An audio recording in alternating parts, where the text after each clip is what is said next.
Okay, so the Tiger GameHack is basically what we're doing. We're bringing people from all across the country, giving them a unique challenge of basically collaborating together to create a game in 24 hours. And essentially they should be all having a great deal of fun and learning what it's about to develop games in the UK games industry. Basically the idea is that as you're sliding down the banister you can swap to other banisters and stuff, but also obviously as a kid your imagination is the thing that powers all of your play and everything else, so we're going to try and transform the level you're in into really kind of mental stuff like settings and stuff like that. So I don't know, we'll see how it goes really. So you stick your hands in here, we've got to grab this accelerator, start driving, and then grab the wheel here. Got to try and make sure you keep your hands in the right position. Oh no, I've crashed. Here at Tiger, we're really trying to help people get into the games industry. And one of the best things that a game hack, something like this, creating a game in 24 hours can do, is it basically gives people that experience, okay? The best advice that I can give to any aspiring game developer is simply to go out and make a game. That's what people want to see on your CV, is to have made a game. So by allowing people to do that, facilitating it, by compressing it all down into 24 hours, we force them to do that, and it gives them the whole process. They get it out and they've got it, and they've got something to put on their CV. For the more experienced developers, well, it's a great bit of fun. They get to show off their skills. There's a bit of professional kudos and kind of showing things like that.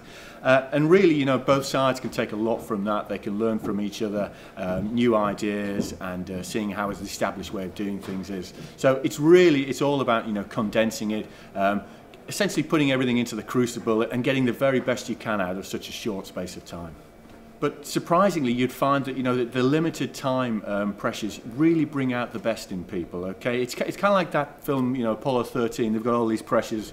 They're all gonna die if they don't really think about things. And you find that imagination and creativity really come to the fore in that. It's all about really using the materials, the people, the resources that they've got at their disposal to the very best of their advantage.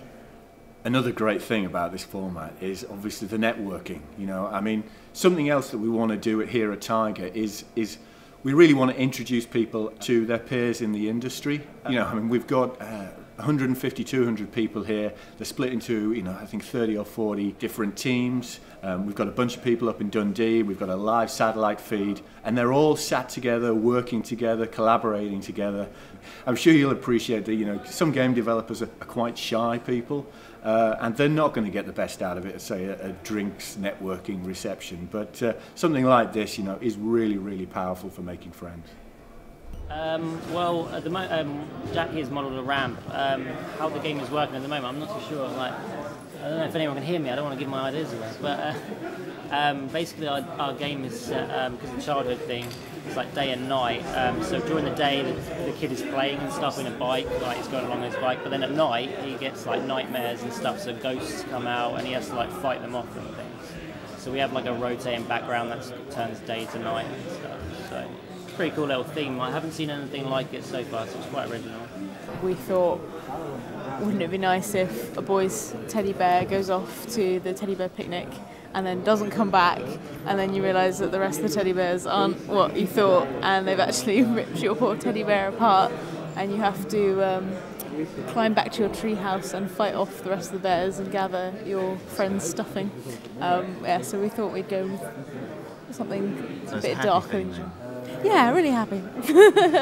But hopefully you'll win the game by getting your... If you win, it's happy. If you lose, it's not happy. It's really not happy. Yeah. The question of new IP is a very interesting one as well.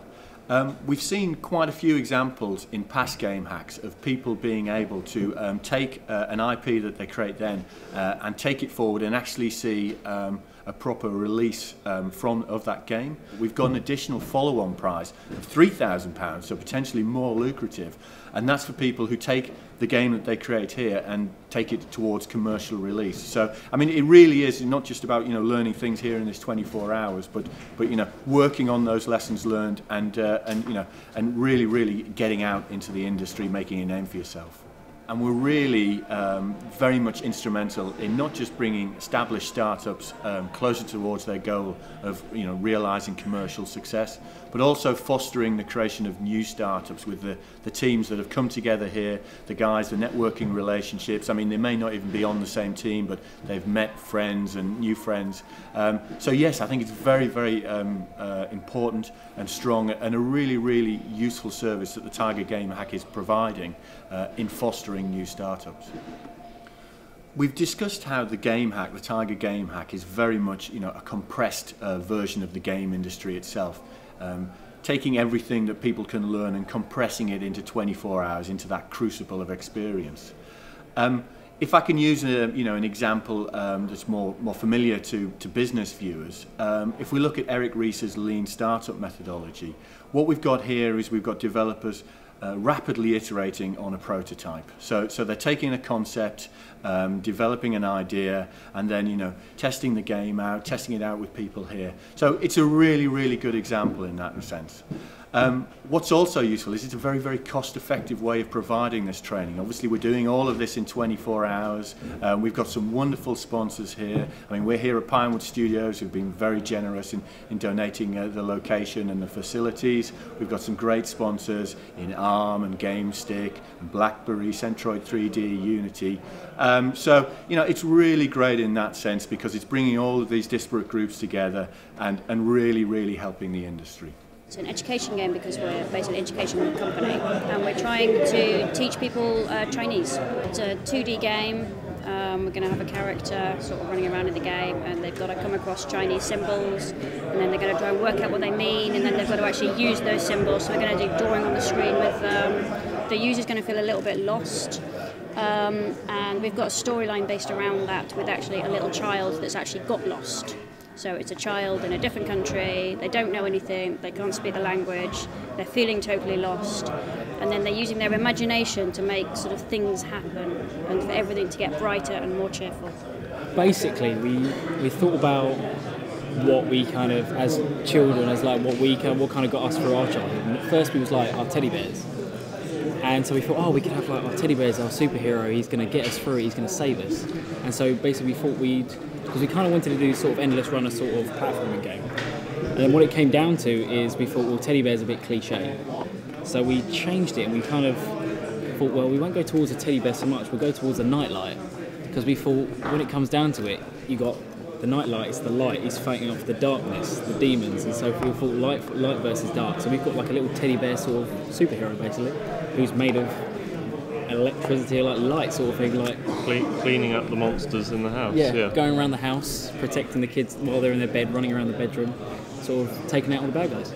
The games industry has consistently shown itself to be ahead of the pack, particularly around the areas of monetization and such like, and development of new business models. I'm curious to see, how far it could go, whether we'd see something like a bank hack or a law hack. I mean, I'm not intelligent enough to be able to speculate how you could do these things, but I think it's a really, really useful experience. We're nearly there, actually. I don't know, how long's left? I don't know. 2.5 hours. 2.5 hours. We should probably get there in the end, I think. We've had quite a few little hurdles over the way, but we're getting there now. We're coming to the end parts of the game, I guess. Everyone's awake, everyone's alive, we're all getting there. It took us a little while to work out what we were going to do, but I think we got the right concept, and I think it's pretty close, to be quite honest. It's certainly a lot more realised than I thought it was going to be. I thought we were looking a lot more basic, but it's looking really nice. Yeah.